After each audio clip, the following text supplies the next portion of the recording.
Impact TV Kuki channel Chipinthei Talkshow Grief and Refreshment sponsor ko hi industry vezosi avelin semilal kip gen ke main lim na kahin nei kin nei tune ho Talkshow a guest ai ko hi ama se penin kin amin ta la na hin nei kating pu Pautin Lane Chongloi intending candidate cycle 46 SC Assembly constituency chule Chief of Technologies Company nei pa hi in ama studio a analemo hitin ki pam le zingin pu in spite of your busy schedule na chilayan na phat na hin la do a viewers so chule Impact TV Kuki channel Chipinthei Talkshow ngai lu na zara na hungzin ama sepan in core committee chule producer pa thalang lim na kahin nei mi pi hoi in zon zong kahin sai ta in min chu Pautin Lin Chongloi ka hin titan na Talkshow cha ban mana hin khong ma sangin enjoy hin sai bang intending candidate cycle zong na hi in chule adang dang zong na bol do zong amin hi chima sang chung nang ma chan chin thu ti taw te na self introduction ti taw te mi pi hoi nang ma na he be che thain na ding wa na hung sai la thai da ina sei bang chun ke hi kamin ling chu Pautin Lin Chongloi hi na loi la payo tam zo chu college a pa Lin Chongloi ti kapin na hi zanoi wang khu chungloi bul pi khu hi bul khu pau min lo ka hin hi le kan pa hi reverend ku phuan hin kisi sia tongin kanu hi le ngai ting kanau khat no min ngam khu sei ama am tu pun na kaloi nu le ruthi ICSA AGM hin cha ni kanen sar khol ni mai khat hi chu ka in sung lam hin le kha lam hin engineer ka hin ta le MBA India top school FMS aka chahin na chiyo wachun kum som ni lang hi corporate wora kan to hin kema own company to kasim thale pathen long se in India top corporate ja kan tong in MNC ka yong kan tong in MNC ka hin to lai hin Price Waterhouse Coopers ke tin bank aga to IFCI ICICI bank senior manager in kan umin ta le abana chun e-governance PwC ka to line sort pi notice ka hung umin na notice ka hung nom ji chun Shillonga PwC no ka tongin Nagaland ka tong chiyo chun kema own company na technologies ti kan put in mipi e-governance lam hin tale mi employment pi theding ka ho sa ya chu charge khong lu din tun yong chu ka boi pin line chi se chu lo IS coaching ho ka boi pin na kum se len tek chapa through career counseling yung kaboli in tale 2015 apan in Amy society hi inchen khusa sip angai khoji chun ICC ka hin phutwin loi le pai tale Amy la intellectual economics alo le entrepreneurship la lunglut officer hin tale milham hi zaram kong ge tho 2015 IPA kan pulut win tu chan ge hin chapter yon tampi min ichi ho chu chomlam ta ke ma chan chen na society ka ngai le ke ma ka background a hi ipam le zing in nathil bol chu tam ta humina chi sa banin discussion about it ama sapen le kha hui lai lai na hin simam high school college le adang dang hoi hui lai na hin pursue ke cycle mi ke in model school foundation years na class 4 ge kan simin thinglu se buchun KG1 I by mistake a first a kong dan ke jong first ki ti nom long ka he pun chapang ke na I left topper ka hi pe in class 4 ge chiyo wachun competitive phaya hi lehasim nom na kan ne ye chun ka cycle hi environment chu len je ka de je chun ka family go phaya kong ki chon lawin ka pain KCC atongin ke on tiny tot sa kan sim class 10 tiny tot sa ka chai first division asang lam ta di tin chiu chun Manipur public school 12 ka chai in science phada chun ekat REC Durgapur mastun NIT Durgapur ki tin adale Delhi ka chi masari SRCC economics kanamu in honors ken kasim nom economics ai wang ka palam alo le insumi ho engineering chu adai pi ya chu keno in sumi ho dei ju kana simin chijo chun MBA kana simkin na FMS ayo ka saitan chijo kan chain ta ka saiban na to IFCI kong ki panin manager ka ki panin chu 2008 na hin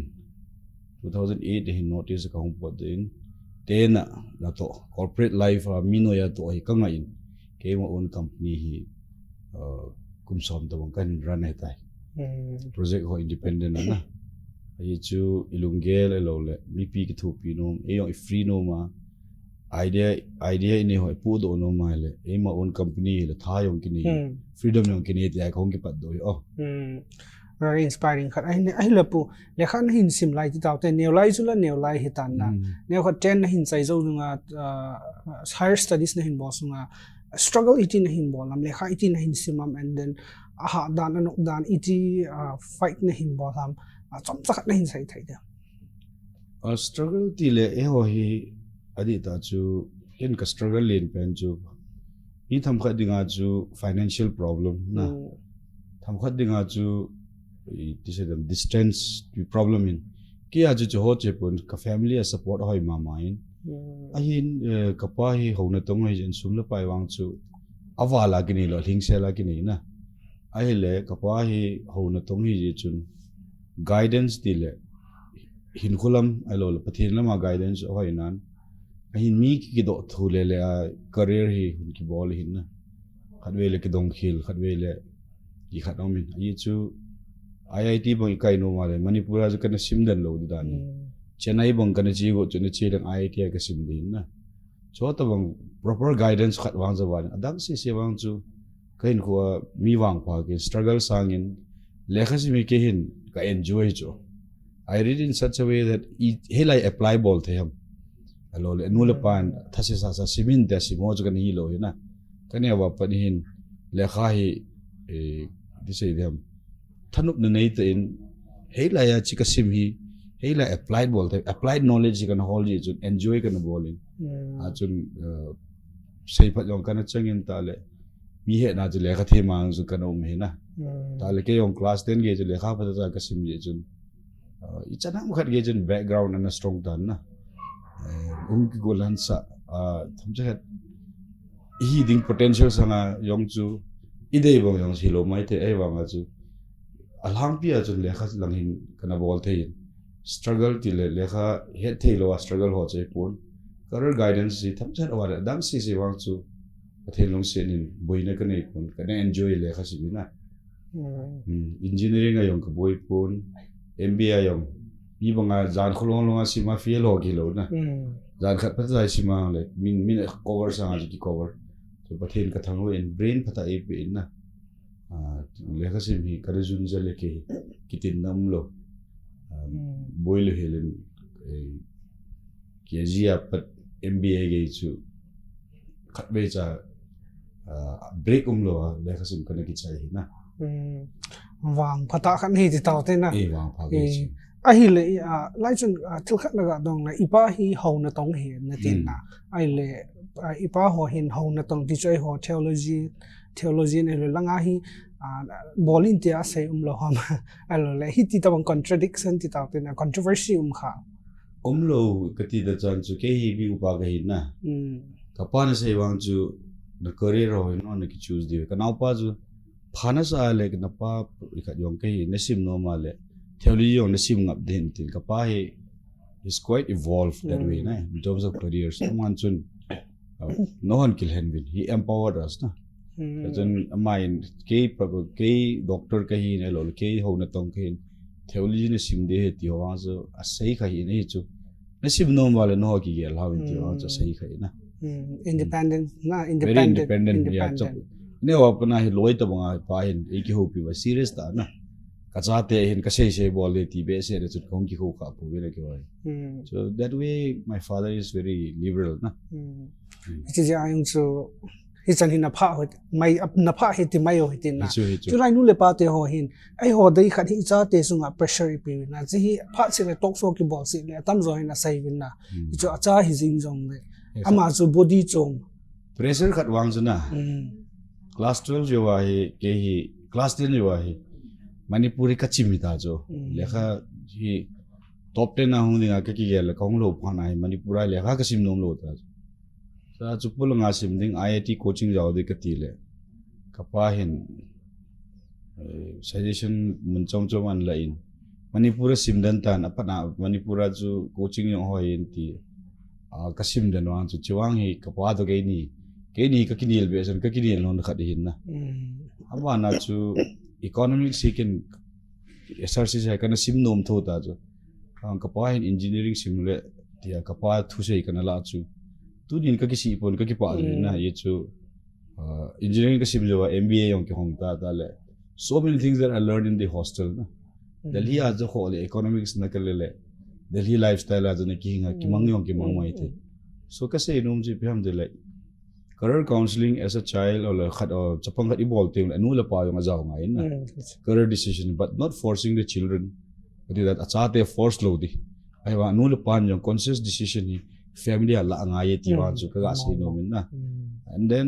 hin ko ay perfect road on point na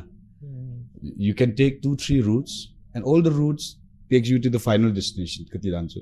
final hai na na thunam alam pi ju chum mai de khachun le adan so IS pe de khachun economics pe alu de khachun science pe IS mai te alo khachu officer dan ka sei dan career hi route chum mai the awa pati nin achai na nang na gun pi chu hungki he ti chu ka ase no na mong ai le puin zo intro ka hin bola chun khat Chief of Technologies Company nei pa hin tin na hi chung sang thua hi som jang na hin sai thai da ke hi e-governance advisor ka thi na tale state e-governance mission team kiti hi PwC in Meghalaya government hi ama ho dinga ka to cho government of Indian empanel bola jika to ors to sung when e-governance and ke expert kang hi ta na training la mayong thip na kan nei tale project DPR kitin detailed project report should ho tal ke no ya junior ho should ho skin review ko boli ahele government ah epil hasama citizen centric services ho ai government EPA bola le mi pi hi a governance good governance hi hun ki ai pawa chu ki vai po dan tale mi pi ding thil dan ho iti su to dan government in agelai IT amanwa IT enabled services a bol cho ichu kyo hin ji consulting company ka hi jewa cho government of Meghalaya kan ki thupi na bana Nagaland kan ki thupi na ai le kamu do kha chu in I boss pa sa ga he zo yong ki sei the lo cho IS pa ma sa nga anu nga ki ding te protocol up na ya le ka vet da le mino ya na to hi ti sei dem a potential achieve ki bol thelo chu ai lo la protocol ja chu mi it is up ki za wala ki cha thelo so chu kan mu pha nen 2010 ai kyo MBA si mo hin ka gel to people startup khat bol di alo le company khat run ding become your own boss CEO hi di lo le managing director hi di to pi ka sa pen win na aju mi som nga som lu ka employee na lai chun and we have projects in Nagaland and it was pathowa cho di dan sab sai ho hi di ha employment generation sa nga hi mino ya na to government lo le private company na to hol hi fashionable lo le ichi na dan hong bi win one job creator lo cho di as ke hin part breaker khat hi ding ka te job hi mi jana hoi ka hin pia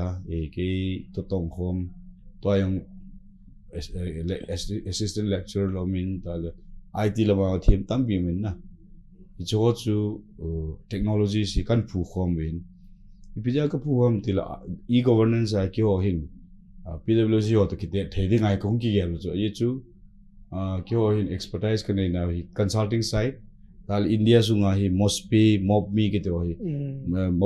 mobile ki mangcha governance e-governance wa hi mobile governance the opportunity kar hung do hi cho hi chilang chu focus kan bol win na ke of India dinga first loi ke win hi chi chu kan pan win kumya na mo kan chip na hin opportunity pa hi government of India mamana tha ki di cho when you give everyone free mobile applications then my company will not survive na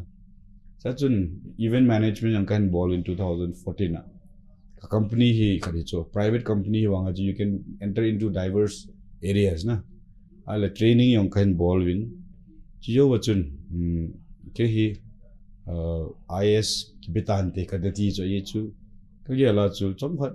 kong dam mo cho te ach ka yela le security yong nei ngai ti ka yel cho the UPSC kan pe in hi chu chun ki practice ka pe to chun kilon lona UPSC coaching institute yong kan pa cho smart technologies IS institute ki ti na cha chun mi ho hi ken ka prepare la ya iti prepare de ham lo le ipile kha man de ham ti ho chu cho chu ken ka kho sa alo le ka he ro chu mi ka share tale tek je ba sa career counseling ko bol ho chu chuchan pure yo ni ve career counseling ko bol phai yo ICC ya amu sa ho to ke ho apply ho in how do we prepare is prelims bang chu asim ji me chu as bol ji he na le chu le kha asim to lo ki crack jing the chu le ka sim be se lo thum ve li ve ka loi pa bang chu every year crack chu le kha sim be se lo ate ale chun prelims crack mi kha chu le crack ngale chun it's very easy ama dinga chu it's very easy to prepare na for means ale wang se dum ta chun ke ho pi lai chu all course chu UPSC all course na optional ni hi lai ale akum ki chan khial win ele chikum chun ke wa se dum ta prelims kana pass it lo chu la ka nga le biari or ki phin wa ni ven la do na da chu chi technology sin say it's not just one company but ideas or political thoughts strategy ho kaji ucho so now two technologies no ya kin kabol hi desirecard.com na Amazon tabang na wan chi kapat tilin khachu le kalo na bol jole card hi ke ngan sivin so I'm the CEO of Jole Card and MD of technologies na technologies as an idea a company pa wants ka don be set to na tun is IT mobile governance in silang ju ka habui pi to we tun ta wang hi technologies jong hi adan hi mi ngan sia ke hin politics active ta ka bol rom ta na hi chan chu technologies tu in technologies hi api atin ham tel tech in technology atin na no tel KNOW knowledge atin logics tipa logic apna kala do na so it's a trinity of technology knowledge and logical services ai chu technology hoya hoi dan if you have a technology to send everyone to the moon does it make sense na thu ju ngai jo technology nei na chu khat mi chu apha chu lo ja ke send te lo cho for example ken ji ka company technology ka sa nei bi ham tila Andhra Pradesh as e-governance akhan to lai tawa chu 10 crores asu mong chu they conducted a survey of all the schools atale data of all students na a class a mark sheet a bolwa crores som su mong jo pharwa hi a data ji ipya man de hamati wala hello ta chu see what I mean is na thilbol pa technology nei nang knowledge nei nang la chun mihim phat chom ding logical services en khat chu a serve thelo le bol ngai pui tia chu ka company hi consulting ka ya technologies ka sa na so anything where we use a mind as a think tank that's where we use technologies as a idea as a key na ji chu chomlang ta ka se na technologies exactly na ai le na past career ti ta na hi chin thil bol ho na hin nga lo lai hamang khe pone wa anga tabi na sai ta na politics la nga hung lu din te ipc hang wai any ko kana chu when you have a company of your own na you are the boss so you can choose what to do with it you can make it dormant or you can appoint somebody on your behalf na private government na tong hawa chen resign ki bol ngai na ke ho actually you can appoint another director na somebody can take over cha chu a boy we said ahin ke na to ka nga na hi 10 years to boy ta na chilaya pana chu society na to di ka tha no ya chu I don't know if it was electoral politics but kanam pi sunga hi society us tong kha we do kidin te na the article ka sut linga I have to be free if I am IS officer IAS IPS I cannot write something against the government or against other communities no? But I never write against anything against other communities but against what is wrongly done against my people or Manipur dinga tongkhathe India tongkhathe thiro so I write articles na for example ka se dinga wake up prime minister tikhat ka sut so article Kuki hole nago hin problem na solve na di ka so wal ta we ti chu if I IS officer I can ka sut thelo to tabang so ho ji chun ke hi kum som na sanga chu ti tawang vision da na chu hi ti tawang free a inam na to ding kana gu de tan hi ni ti ai pathen in pui ding hi ke yong chu jang pet in kana poina tu chu nga hi inam sung wa hi oi a he ni khat miu sin lampi sim thei nai na ai lo wale tui kai khosunga ki ngai jong ado lu thei nai ai wangin assembly a law understand bola mi to changmela kiding to ti kidin te bi thei alo le cm pa yong chu nang na to bu si la le ti thei ama cm pa ko ma ipyang ba du cha ya oja sir ti ding lo na ama le insung ki set mo ma mla te ding hilo na bol he di boy Manipur jong to kha ding thinglang mi yong to kha ding hi chi thinglang interest is save ngai chi valley interest to kha din valley hill difference on poi nang na bol he di poi ta ding nam chu mi nga ye chu ta assembly ayong koi ma cha thu se lo ho lang ei mi ho isop yo nagalang ho chu se chu adc bill is good for Manipur, not only good for the tribals hi sei thei jom lo chu cho chu kam mu le za cha jong min ta le khang tha ho ding a hin tha che jong wang khang tha ho ki pan taw te ti ai ogin hi cycle hanga yong ki thong le we chu kain panina o movement khani kan pana le ni se le you won't believe me but within one day two groups hi lingai ta chu two groups hi almost filled up that means emi ho ki tam lo ya 500 to something people responded and they become members of cycle for change ale phone ma in boljer ju ke hi delhi langa tal metro sa emi now to tampi ne hewin na kalungchang hewin kalungel hewin tile a bol theyong ju ki cho ye ju 2017 langa politically thought so ani ki share jing ye ju in phone win ale ke yong ki hel ha na taw na kamangin pathena thil ka bol tampi yong hi successful omin tal ken successful hen katia successful lo omin ai ju ka calling ta ne ki tu lo cho ele tu ju nga pa hi ka tawa hi pathin vision khat ai pin this is my life calling ti khat chu ke ma in kata asan tal kamu do khat so na kan bol thei ta ba pathin hi there's something called God's time na tu kum hi pathin in ke ya dinga political career ka ki patna ding tal election yang kate theding kumai ei gun pe he ti chu ke ma kataw na ka kita asan ala kamu do khat hin na hi chi a hi politics hi kanami ho hasam na again the na hu do ngin tal ke man yong neulam ta ga ka constancy a koi bacha lungmongang cheng talo cho lungmong chen sengin lampi tuine na in chen khoza tale khupi si mingi ta hi khong ki pi do cho ke ju kom na chu botia in kane ya num ta ka chen cho ka du kane the lo le ka chi num na ka chi the na ka to num ka to num lo yang ka to da the cho because I have my own investments in stocks and casino yon na tong cho AGM cho so any ju sumla pai ka ngai cha na lo be wa nga cho e gohatia e potential ki realize lo wa tale inam sungamin dan ju service so angai chat ti ho ju phone in mind bol kamu in ale hita ju jona in pathin in jona sol na chilo wa mga ju pathin e jep thi ju cho ju ale ka ki yel tu chenin chi kahin khu next 30 years in politics si bol tangi kati electoral politics lo no politics lu tangi kati ale electoral politics hi another stepping story kitso ji aju election hi dinga ka ki go ni ke wa ju awna ka ki mana ka ki go ni apa ju candidate ka hi tai na independent yong la ka te ding a hin ke hin npp hi aphat na tampi omin na je npp ka join go ni ata le politics ai to hi india yong kho che din na communal feelings heart che tal india as a country could be at risk atia ho hi ating ni hi tal athu hi yo hin india ikhan to sa dil khang tha ho khadam chu eyong khang tha kin line na khang tha ho in pathin lo se ei sangan neu je ba alien ho jo khang tha ki taw ti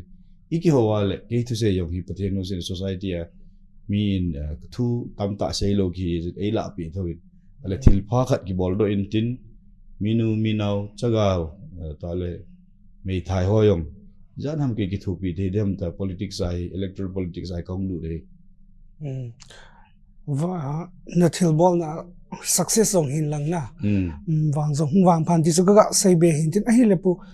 ICC izwan song na hin min pha zamin na ICC ipilung tu ma na hin phu do ham chi chung sang thai chop chan hin sai ki thai da ICC ai nai mi khat le ni chu ki ho ma sa lo le a kho sa yo chu ki na ni ICC ke ho bi khat mi ni chang wala ki phu dei pun na gohatia tale delhi langa ho yang ahung win phone ikhat whatsapp ka ki ho win i society wa ep la samwa mitial economy la samin na mi hin honesty is a very costly affair kiti jo na kita ta hinding alo thudi se ding kiti ho amana man ta mi jo a poor man cannot afford all alo al mi kita lo dinga chu suble pai ni lo ki kita zo lo chu i political ke ma vision ase i political problem ho hi alo le lung tu bo emotional lo now hi nei lo wa la samji he yong ka ti cho ai cho la ti nga chu ke wan san proof ka dei pun na southern hills movement yong ta ki ju do tai ti ho pu ki sei jo la chu alo le chi bol win lam kai hon adan chu ano specifics or koi mi cha dem na ka sei pun no lam kai ho in sum ki la ta wi chu agin haging jo la ai le lam kai ho bong chu in chen khosa det hi le hen nang ipi ho ta do la ngai ham chi tu khom de hi se chu ipun gandhi ne se banga chu political freedom without economic freedom chu meaningless eti chu aya le chi chu se chu ya ayong chu ICC ki pan hai pun ICC hi eho sunga officer yo tampi yong pangin ta le milham yong pangin ta entrepreneur yong tampi yong an ki pat lo ne ipi ham dil e mi ho achobo wa ki pang chu azu wa kyum talo ai le employment opportunity tam ta mangta aban chu ipyam mitiale a main object chu han pando ho hin emi society hin kukin pi hi ho society manipura de kingap now ya chu hi chi high pi a pollute within na mi pi phalna lautin phut within ta kong ki ho chu whatsapp apana tale go hotia yo ke in hin tale adang dang ho ina meeting ka bolin chachun abula idea and share chu ke to pumang le to yeri ki ti khare hinna ichiba na chun tek chapa kana ki bo kompi wa dang dang kan share ki awana chun ko hoti sunga IRS officer how thong loi Robert to thang ki ti holoi dang tampi om win na khat Nagaland lama utong len ho dang tampi mu chu amin ma bon gen phajo pongin na amo tlom ki ho jan janai ka ki ho wa Delhi apna umang ne hoyong ma hoyong Delhi apna hung loi min jam khulal ho loi abin ka agel do ase gina tal ka ki ho khoma ka se le ichi hi Kuki hon jom company adi da company janam khat nei ding tale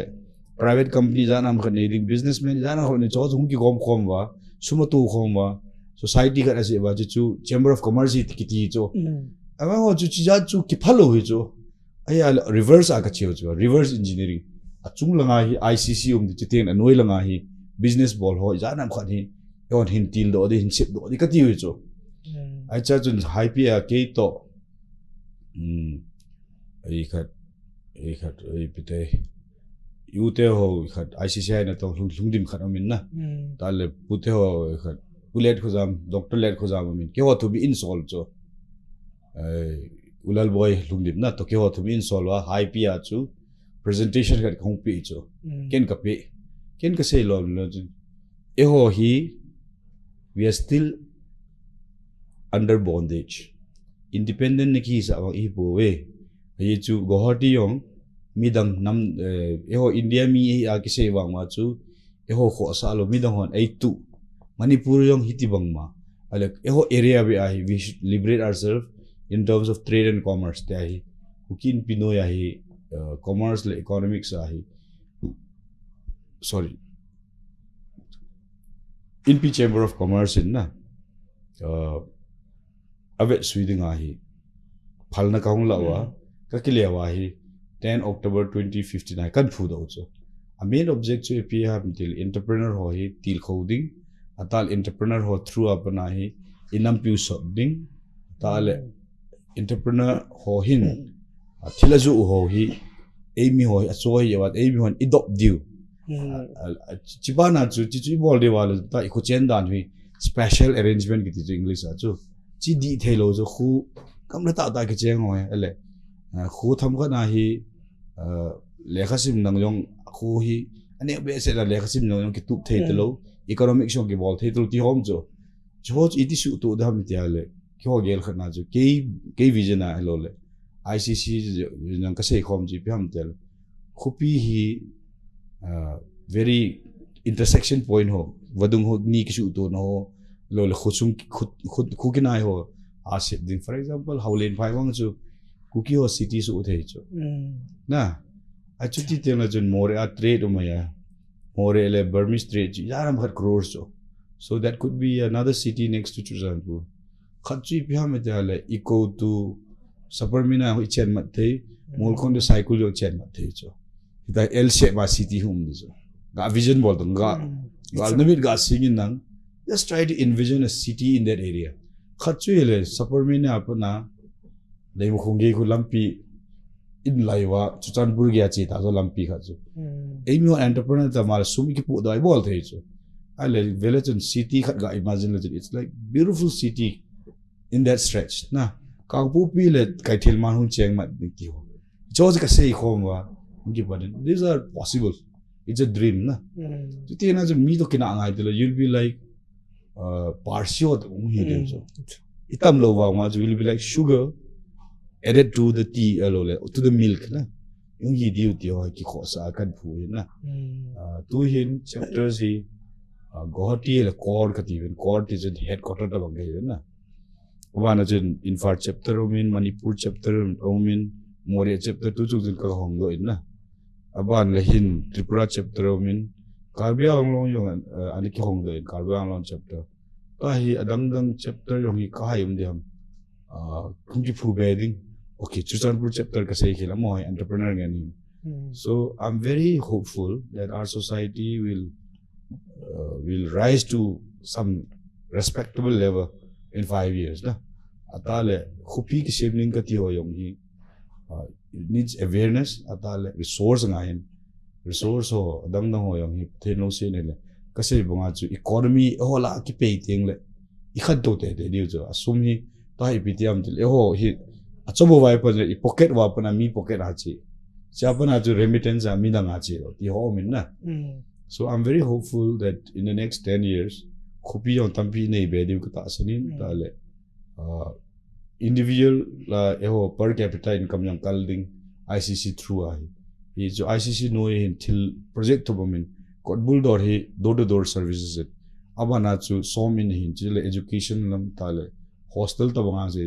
Kuki Gurukul hekati na Gurukul means an older system of education and learning na khatchu hi al in pisumbom it's like al pisumbom hi cooperative thrift and credit society ta bonga ka bol jo gotia kror khat wal ka nei ta win na se last report pi dan jo bale kror khat ti le klo nei ale adang ho cycle ha na kror khat nei ti phai no kror som na tu kho ma nei ti jo ale ngai cha ju pi thi ale jo jo si in go home wale Kuki bank elol a bank a mi ho bank so thei ta jo ai jo traditional bank ai chi ale ho jo un bank gi jo atam jo hi account jo hon pi nom lo jo because the joke of the day is the bank wants to give money to people who doesn't need money ki ti jo e ho jo sum ki ngai cha ai wa nga bank ai chi wale a le sa ai a pilong e ho ka jo le ta san na yung very short procedure ai pi de jo so to bangi ho society na game changer ka mu in na lam kai phata ta nei win tal idea e mi lai benga tong officer jong hi IRS elo le dan IAS jong hi mai the elo le financial ma private na CEO ni le thum nei ta win na elo le ama own enterprise at thil na tong tampi min so bangi yung ki thowal society hi ada chamlo khang de ti ICC kenem nen ta le keima vision jong hi ICC ki khel na tam ta zong hin bol do in te ti suna expect bol lo hidin ai le pui ki holim na zong so tim te in ki chol to go min break cham chan la hi te ek pa mi Chipinthei Talkshow viewers ho zo si na ho zo an ki chol win lang twin break cham chan la hi te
Avelin na bon chawin lim na kahin nei kini nei injo a kahin sai bangin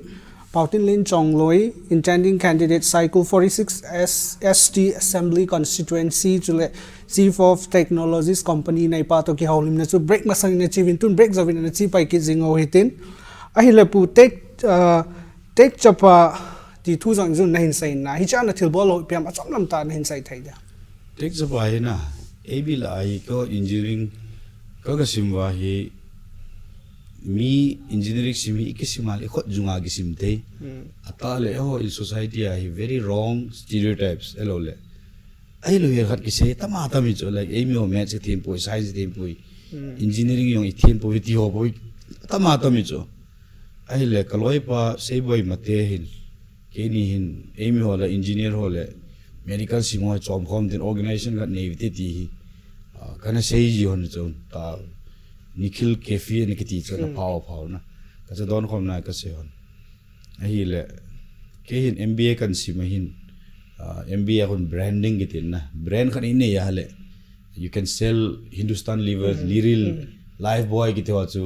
ine olai jo sabon gitilo life boy din pen giti jo alo toothbrush toothpaste gitilo jo colgate din pen gite brand ngai jo ai le ke hin ta chapa ta din that due inam sung wa he long lo nung chon lo wa nai to patta diu career lam elo le hiti engineering lama he professional courses of journalism 5 years integrated law course atal economics atale IS mo ho yo hita he by invitation a he mi eco lu diu engineer le medical ho chu le automatic nga membership pe diu hi chu ta chapa to technology ke go male tek chapas di de na ita je kahum ke ho tek chapas ti ai kan pat wa d matrix ki ti magazine jon dilia ka so ji it's a 4-pager newsletter but Manipur 2002 jon a very big career counseling jo la jon career counseling ho om hin internet was also very slow mobile jo le ne he jula tong kham ti ho hi lai na so internet jong chu slow lai khang hin so information jong bo ki mulo na so kyon ka gel chu the difference was ke chu fms ka simale bi khat fms sim no chun ke e do ding im sa simpa chu adan chu im a sim pan do ding engineering el iit simpa chu iit sim no ma do ding it's like LinkedIn or Facebook of the right people na so IT mancha website or something maybe if you had done that would be more, like as popular as Facebook but chila ju ke IT mi ke lo ja chu I had the idea but we didn't do it but kho sa pen society wa career lam hi guidance ingai cha we ti ai ka bol tun wang angai tapoi ka ti dan because the information flow is very good and emil ayo MBS im tamata na masang lai chu MBS sim no male ha sam dan ga sel Kebo in phone you so because I was among the first one to go to top B school in India among the cookies na.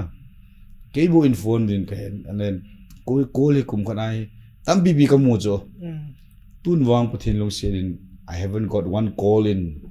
say the last 10 years. I think kagela le aphai ka ti ye chu do thading tam pim da I am za chai tam ta so. But now what I'm focusing is on I am a MBA ga si mai chu thupi lo jo but ta chapa na bowling e ti khat longchang ju nei ngai so tek chapa hi basically ki tho khom ding cha e khat nam sung wa human resource pa hi sip do ding through counseling and through guidance and through motivation na chi kum som ni tabang kai bol ta I don't know how many career counselings we have done I don't count it but every year we do sometimes 1 sometimes 2 sometimes 3 kusung visit or yung school classroom visit or yung kana ball jivin na so it's been almost 20 years some of the prominent members juga atile Francis Hauki khare na Samuel ikhat YP IRS atai na then kikipat na the say boy ate then Jempu then Jelun Kim is our advisor then Armstrong IFS officer na is our advisor then Thangdingam Thungdim then Letcha Kuki engineer on na tale adang chu say lingulam tampi ke jo so hi cho chun Delhi ai me in ning I can't put in. Today I'm very proud to say that we started something and we did something together. A formal organization ke lok so anyone who wants to do similar thing, they can join us na. Tale tu chen ge I ma cha ka pi kha lo. Ukle khong sai bang kon kum se ai ni ke thu pi ju cho. In terms of coming and speaking, na. Hello wale officer dang dang amin wang ju. Pa el fimate yong khut first seminar raj pung cho. Nei kim hang sing ho lo ta BDS ho lo. Tale Janet hang sing ho yang ka member hin na. Tale hing boy chong loi then ka gel do ka se no. Ka se lo ho ko ho nei ngai dam ta na ka hai ta so in the interview I can't take everybody's name. So I'm grateful to God that He has brought us thus far. So khove lang lo khon ka kisu to kam tek chapai formalize bol dem lo le khangdon lam hi lo ngan se dam ti ka ke ho di win na. But I think we'll do some more seminars this year also. Ai la dang so dang hitan na po phazo inai ta po in tu chana main focus si intending candidate cycle an hi na e ho Kuki society politics langa reformation changes nom sa nom ipp ham chule youth ho ko ma politics langa lunglu thaina ding wa chule tu cha MLA hum ding di ho hen lang a chi sai bol ke jong le somlam ta na hin sai dam a chai na pen A politics in a bit of it's a dirty game. Now le ka theme ni win. Num ta kyum na ipi na thno na hum etiucho. But I just want to remind them that politics, man is a political animal. Adang sphere of life, religion and other things might not affect you, but politics will affect you na. Politics te melon. Kolhon politics at yidana na. Because it's the sum total of decisions that you take and how you influence those decisions. Adan chu koi ho chu awai cha si ma chanwo pi de ham. Lampi hi langa sip dham to ai to kha so ke chu so ke khong ki god na hin cycle hi wang se dom ta chun thil hoi lo tampi so in mi hi cycle hi gampha mi ngam mi lung le che na kan he den tu hin mi he me san tawang in pau su ke win na I don't know what happened ke achang ka hi lo ji but ka say nom chu we need to redeem cycle na. And then redeem Manipur also. Redeem kiti tengle. At least restore to the one level what it was. Kaya niya lo cycle iti ale. Sports lang ayong. Ajim na tu nyong kachuti meet mo po na. We have two top footballers from there. Then lekha lam ayong doctorate yan ham khat amin. Tale society ayong tichu. Chursan pul mga natong alo la IS kuzat kam lo wang chun. Tu say lang nam lam kai lam ayong. Ahum ki se na agam ku what I mean to say is a rich land. Kuki ho gam dinga yung cycle hi muntu pi ta hin. Dia chu cycle hi sip phat ding ei ki kho sa lon ei MLA te no mana te dilo. Cycle gam hi masanga alopi na banga chu restore bowling alo hat do taw te khang tha hon ti ai cycle for change kan bol chu. Ai wangin khang tha ho yung hi direction lo chu. So a direction ETP you have to be a player in the field. Football ki pe apo langa lang chun pe win ti thelo jo. Nang at least you have to be in the midfield na. So I have decided to play in the midfield. And then khang tha hoy guy na main force of political force ai khang tha woman empowerment ngai jo. Tale ipate ho akum tamlong hoy respect breathing. Ai wanga main decision hi affectable pen jo khang tha hole khari cho inchen sim minu tale woman ti yung na women empowerment hi ngai cho ati jun hi chi movement hung ki pat zo hin ke yong ka decision kala tabang chu chi to hin hong ko inside hi cho ai le ke gela hi khang tha hoi ki pat wa cycle hi the most important thing democracy hi banga ichi sa lo wa le chun ikhan to lo dita democracy hi bangin chi sa free and fair election is out in agami kaido do chu accountable is out ta hi ke electoral filai konglu na cycle hi ati di da sip ding chiutin na cycle apare Manipur hin sip di yo ka gel ai kong chop lu de oh ki pam le zingin na tunin na phan man tam ta na hin kai la kyo the am zin ki pa tu khain pon chule ki channel thalangin hi chi memento he sponsored by Puel Major Paulin Than Khong Sain family C core committee chule producer pa thalangin nei na la pe bin lang ka ki pa chule hi chi hi ko hi industry a ko na gift and refreshment sponsor ge sung ho jong si ki pizing ke hi na song hi ama ho le impact tv thalangin nei na la pe devin ki pa ove an ko dio measure kaya ta Paulin Thangi KCC a kanum convena mai student he kha ma he asile match kan hin sai pe ma hi pathin lung se chang ta kha re na ga ki pai dunia chi very beautiful gift and this na question dang amle latin Paulin Than thun se ka se din de ham pha zo in de chapon na ni dang very limited time in ai tawin chi hin gong ho na insumi Paulin Than le insumi chunga ka ki pai na ta le e society ai ti tabang impact tv tabang talk show lo le istv ho ai bol hi ngai chama ma hin ta le cho support na kon len thang ka ti na len thangin family to sponsor ka ki pa pin ta le ka ki thang at pi ju ka student le khayong kan hil kha ji chu na and I'm very proud of him Sila saying, oh, kapam hai zingin. Anza kain say bangin tuni Chipinthei Talkshow event now so hisan na chayo hitin. Anza pu Paulin Thang zong support na bolo hitin changes tamta hin po do thai na ning ti ga say hin impact tv Kuki channel team in zong wish ka involved na for the grand success. Tuni adi hisan hin kain chain chu hi Chipinthei Talkshow event now comment le feedback ni hin pi thayo hin comment le feedback ngo kana jing diu hi. Tuni adi hisan kain chain COVID-19 pandemic analyzing face mask manjing kaiding hand sanitizer distancing jong jing kaidi ti na hai lo niu. Tuni hisan khum khana ki nei mun chana bizong sin na bon chawin mangpha.